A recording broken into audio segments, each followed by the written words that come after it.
বাড়িতে। তো 250 গ্রাম পেঁয়াজ, একদম টাটকা টাটকা মোড়লা মাছ ছোটো ছোটো পরিষ্কার করে রেখে দেবো। আর চলো ঝট করে ঘরটা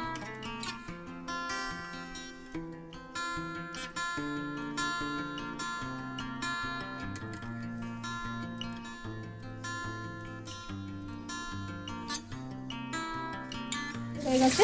তো চলো মাছটা একবার ভেজে নামানো হলো, আর কিছুটা আবার কড়াইতে দিয়েছি, এই কটাই মাছটা দিয়ে দেবো। ধনেপাতা দিয়ে দিয়েছি, একটু ফুটিয়ে নামিয়ে নেবো বন্ধুরা। মাছটা রান্না হয়ে গেছে। তখন আমাদের তো বললাম যে কেন অল্প করে মাংস রান্না করে।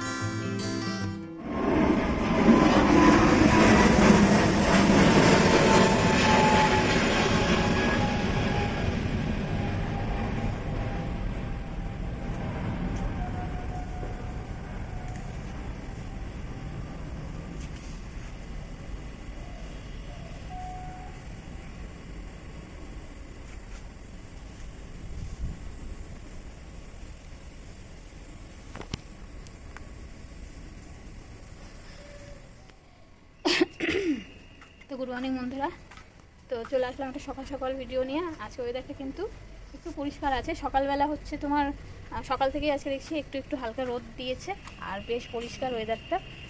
আর জামা কাপড় এই সমস্ত জামা কাপড় সব বাইরে মেলে দিয়েছি। তো হাওয়া না দিক, এই হাওয়া বলছে বৃষ্টি না দিক, কিন্তু এরকম পরিষ্কার ওয়েদার থাকলেও জামা কাপড় শুকানো যাবে। আর তোমাদেরকে একটা জিনিস দেখাই, এই টানা কয়দিনের বৃষ্টিতে না এই কলা গাছটাও কীরকম কাঠ হয়ে গেছে। দেখো এই কলা গাছটাও কীরকম কাঠ হয়েছে। তো একজন এসেছিল কলা গাছ মানে কলার কাজে দেখতে, তো কিনতে চাইছিল। তো তোমার দাদাভাই বললো যে না, খাওয়ার জন্য রাখা হয়েছে, কারণ রাস্তা থেকে না আমাদের কলার কাঁদি দুটো দেখা যায়। উনি কলার ব্যবসা করে, তো না বললো খাওয়ার জন্য রাখা হয়েছে। আর এই যে কলা গাছটা যে হয়েছিল এটা তো কেটে দিয়েছে, আর কলাগুলো দিয়ে দিয়েছে লোকদের খাওয়ার জন্য।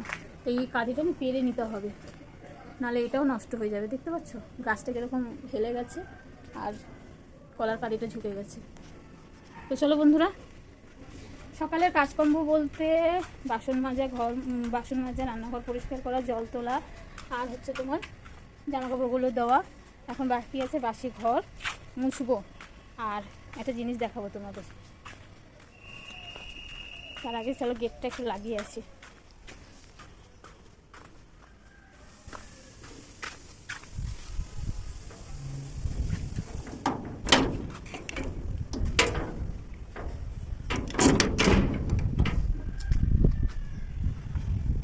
দেখো একটা মুরগি, দাদাদের বাড়িতে মোরগ আছে, মুরগি আছে পোষে। ওই দেখো মোরগ, দেখেছো তারা কাছে জুম করে দেখায়। দেখো মোরগ।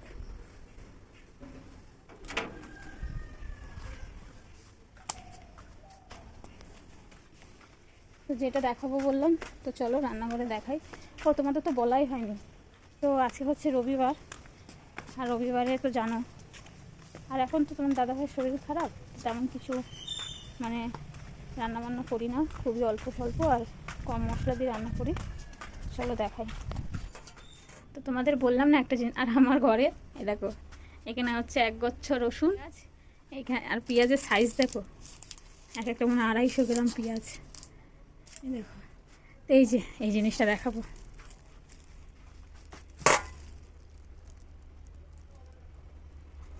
কি আছে, এখন প্লাস্টিক দিয়ে বার করবো না, যখন আর কি জিনিসটা করবো তখন বার করবো। এই যে দাঁড়া ভালো একটু কাছ থেকে দেখাই। এই দেখো, দেখা যাচ্ছে না অতটা। এই দেখো, এই দেখো মাছ, একদম টাটকা টাটকা মোরলা মাছ, ছোট ছোট সব মাছ মেশানো আছে, ছোট ছোট চিংড়ি মাছও আছে এর মধ্যে। এই দেখো খলসে মাছ, মোরলা মাছ, এটাও খলসেই মাছ, মোরলা মাছ আছে, চিংড়ি মাছও আছে, তারা দেখায়।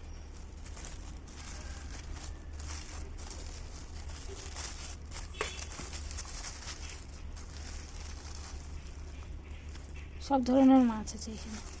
চিংড়ি মাছগুলো দেখলাম কোথায় গেল, যাই হোক এখন আমি খুঁজে পাচ্ছি না, বেশি তো কাজে গেছে। তো আসুক, নয়তো জল থাকতে থাকতে আমি এটা পরিষ্কার করে রেখে দেবো। আর চলো ঝট করে ঘরটা মুছে নিই, এখন উঠোন ঝাড় দিইনি। আসলে সকালবেলা উঠে বাথরুমে যাই, বাথরুমে গিয়ে তারপর উঠোনটা ঝাড় দিয়ে নিই, কিন্তু আজকে আর বাথরুমে যাইনি, ওই জন্য উঠোন ঝাড় দেওয়া হয়নি। তো চলো ঘরটা মুছে কটা কাছাকাছি কেচে উঠোন ঝাড় দিয়ে তারপর মাছটা পরিষ্কার করবো।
তো বন্ধুরা চা বানাচ্ছিলাম সেই অবধি তো তোমাদেরকে দেখালাম, তারপরে আর তো আমি দেখাতে পারিনি, কারণ মেয়ে তো ড্রয়িং ক্লাস ছিল, আজকে একটু তাড়াতাড়ি যাবে, ওই জন্য একটু তাড়াতাড়ি করে টিফিন বানিয়ে দিলাম। ওই একটু ও তো নানপুরি খেলো, আর আমাদের খাওয়ার জন্য কটা গাঁটি কচু ছিল, আর হচ্ছে তোমার আলু দিয়ে কালো জিরে দিয়ে রুটি করে দিলাম, তরকারি দিয়ে খেলো। তারপরে মেয়ে ড্রয়িং ক্লাস চলে গেল। তো বাজার আমাদের আজকে হয়েছে, এই দেখো সকালে তো তোমাদের দেখিয়েছিলাম এই মাছই এখন এই যে আমি ভাজতে বসিয়েছি। এই মাছ আর এই যে অল্প একটু মাংস, না এই কটা মাংস আনা হয়নি, মাংস আনা হয়েছে। তো মাংস কিছুটা ফ্রিজে রাখা হলো, মাছও কিছুটা ফ্রিজে রাখা হলো, কারণ ওই তোমার হচ্ছে যে ছেলে মেয়েরা আবার নেমন্তন্ন পেলো রাতের বেলা জন্মদিনের, যেখানে গেছিলো আগের দিন খেতে, 2 দিন আগে সেইখানেই। তো ওই কারণে ওরা তো রাতে খাবে না, ওই জন্য মাছ আর মাংস কাঁচাই ফ্রিজে রেখে দিয়েছি। তো চা খাওয়ার পরে আর করতে পারিনি, কারণ যে বললাম তাড়াহুড়ো, তার মধ্যে একবার বৃষ্টি নেমেছিল, তো সব জামা কাপড় তুলে দিয়েছিলাম, আবার এখন রোদ দিয়েছে, আবার এই বৃষ্টির মধ্যে আসছে রোদ দিচ্ছে, জামা কাপড় মানে একবার ঘরে নিয়ে যাবো, বাইরে নিয়ে যাবো, এই করেই সময়টা কাটছে। তো আমি ভাবলাম যে একবারে সব বাজার গুছিয়ে সব রেডি করে তারপরে তোমাদের দেখাবো যে আজকে রবিবার দিন কী রান্না হচ্ছে। এই হচ্ছে তোমার সকালে দেখিয়েছিলাম এই মাছ করব, আলু দিয়ে টমেটো দিয়ে ধনেপাতা দিয়ে, আর এই মাংস অল্প করে রান্না করে দেবো, আর এখানে মশলাও রেডি হয়ে গেছে। তো চলো মাছটা একবার ভেজে নামানো হলো, আর কিছুটা আবার কড়াইতে দিয়েছি, এই কটাই মাছ, কারণ ছেলেমেয়েরা খেতে চায় না, কালকে এক গাদা করে নষ্ট করবো কেন, থাকলে পরের দিন আবার খাওয়া যাবে। তো সেই কারণে অল্প করেই রান্না করছি।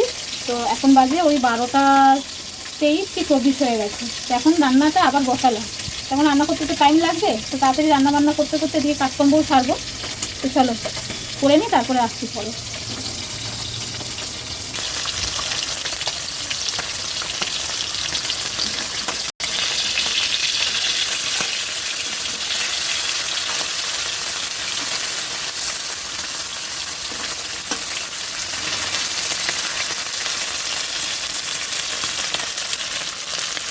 দিয়ে দেবো, আর ওইদিকে ঘর মুছতে গেছিলাম, তো ঘর মুছে এসি মাছের ঝোলটা নামাবো বলে। তো মাছের ঝোল এখানে হয়ে গেছে, আলু ঠালু সেদ্ধও হয়ে গেছে, মাছ কটা দিয়ে দেবো।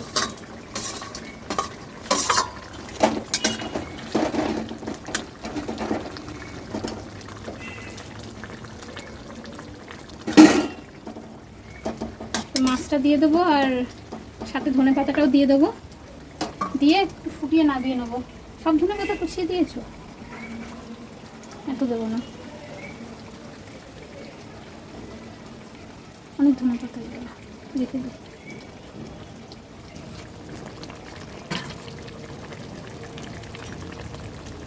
এই যে ধনে পাতাও দিয়ে দিয়েছি, তো একটু ফুটিয়ে নামিয়ে নেবো মাছ। বেশি আবার ফুটালে না মাছগুলো নরম হয়ে যায়, তো মাছগুলো একটু শক্ত শক্ত থাকতেই নামিয়ে নেবো। তো চলো মাছের ঝোল তো হয়ে গেল, এবারে মাংসটা বসাতে হবে, আর এখন ঘড়িতে বাজে 1টা। তো মাংসটা হলেই হয়ে যাবে, ওই জন্য আমি ওইদিকের কাজগুলো সারতে থাকছি। ঘর মোছা হয়ে গেছে, তারপরে মাংসটা বসানোর পর যা বাসন থাকবে মেজে নেবো, মাংসটা হতে থাকবে, কারণ ওই মাংসর আশায় থাকলে অনেকটা দেরি হয়ে যাবে, মাংস হতে থাকবে, ওইদিকে আমার কাজও হয়ে যাবে। তো চলো মাছের ঝোল এবারে নামাবো। এই দেখো বন্ধুরা, মাছটা রান্না হয়ে গেছে, তখন তো দেখলে ধনেপাতা আর মাছ দেওয়ার পরে ধনেপাতা দিয়ে নামিয়ে নিয়েছি, কারণ মাছগুলো না বেশি নরম হয়ে গেলে আবার তোমাদের দাদাভাই খেতে চায় না, একটু শক্ত শক্ত থাকবে, ওর ওইটাই ভালো লাগে, যেহেতু ওর মতো ও খাবে, ওই জন্য ওর মতো করে রান্না করলাম। ও তো একা খাবে না, আমরাও অল্প অল্প খাবো, কিন্তু বেশিরভাগটা ও খাবে, ওই জন্য ওর মতো করেই রান্না করলাম। তো চলো, এই যে মোরলা মাছের ঝালটা রান্না হয়ে গেছে। যদি তোমরা রেসিপিটা দেখতে চাও আমাকে কিন্তু অবশ্যই কমেন্ট করো, তাহলে আমি আরেকদিন মোরলা মাছের ঝালের রেসিপিটা অবশ্যই তোমাদের সাথে শেয়ার করবো। আর এখন কেমন লাগছে এটা কিন্তু কমেন্টে জানাতে ভুলো না। দেখো বন্ধুরা, এখন বাজে 3টে, তো দুপুরের এখন খাওয়া দাওয়া আরম্ভ, আর ভাত বাড়তে বসেছি। তো তোমাদের তখন দেখালাম মাছের ঝালটা, তারপরে মাংস রান্না করা হয়েছিল সেটা দেখাইনি, তো ভাবলাম একবার খাওয়ার আগে দেখিয়ে দিই। এই যে মাছের ঝাল তো তোমাদের দেখিয়েছি, এই যে মোরলা মাছের ঝাল, আর সাথে মাংস আছে, সাথে মাংস আছে এই যে এখানে। আর তোমাদের তো বললাম যে কেন আজকে অল্প করে মাংস রান্না করেছি, তারপর সবার জন্য ভাত বাড়বো, ভাত বেড়ে তারপরে খাবো। আগে সবার জন্য ভাতটা বেড়ে নিই, তারপরে তরকারিটা বাড়বো। তো চলো বন্ধুরা, ভাত বেড়ে নিই তারপরে। তো বন্ধুরা, দুপুরের পর থেকে তার ভিডিও কন্টিনিউ করে নিই, আর তোমার হচ্ছে কি, তোমাদের তো বলেছিলাম যে ছেলে মেয়েদের নেমন্তন্ন আছে জন্মদিনে, তো ওরা গেছে ওইখানে। আর এখন কিন্তু 11টা বেজে গেছে। তো ভেবেছিলাম যে ওরা আসবে তারপরে খাবো। তো ওরা একজনের খাওয়া, ছেলের খাওয়া হয়েছে, মেয়ে খেতে বসেছে, আর কোনো খাওয়া হয়নি। তো আমরা এদিকে খেতে বসে গেছি। আর আমি কটা রুটি করলাম, এই যে রুটি করলাম, রুটি করে নিয়ে আসলাম। আর হচ্ছে ভাত আছে, ভাত আমার হয়ে যাবে। আর দুপুরের একটু তরকারি আছে, অল্প অল্প আছে, অল্পই রান্না করেছিলাম, যে মাংস আছে আর একটু আছে চুনো মাছ। তো এই দিয়ে আমার বিশেষ করে রাতের বেলায় এইসব খেতে ইচ্ছা করে না, মাছ মাংস কিছুই। তো আমি আবার না কী দিয়ে খাবো বলে একটু পটল, আলু, টমেটো সেদ্ধ করলাম, করে এটা কাঁচা পেঁয়াজ দিয়ে লঙ্কা দিয়ে মাখা, তো এইটা দিয়ে ভাত খাবো। আর এটা দিয়ে রুটি খেলেও ভালো লাগবে। তো এখন আমরা 11টার সময় খেতে বসছি। আর ভেবেছিলাম যে ভিডিওটা আরেকটু বড় করবো, তো আর করা হলো না, কারণ আমার আঙুলে জানি না কি হয়েছে। দেখো আঙুলটা 3 দিন মতো হচ্ছে, আঙুলটা ফুলে গেছে আর কালো হয়ে গেছে, জায়গাটা ব্যথা করছে। এই আঙুলের কারণে অনেক কিছু করতে অসুবিধা হচ্ছে, জামা কাপড় কাচতে, যেমন আটা মাখতে, এইসব করতে, তবুও করতে হবে, কিছু করার নেই। তো গরম জল দিয়ে ছেঁক দিলাম রুটি করার সময়, তাও দেখছি এখন আরও বেশি ব্যথা করছে। তো যাই হোক, এখন ভিডিওটা এই রাতের খাবার খেতে খেতে ভিডিওটা শেষ করে দেবো বন্ধুরা। তো চলো, এই ভিডিওটা এখানেই শেষ করলাম। তোমরা সবাই ভালো থেকো, সুস্থ থেকো, দেখা হবে নেক্সট ব্লগে।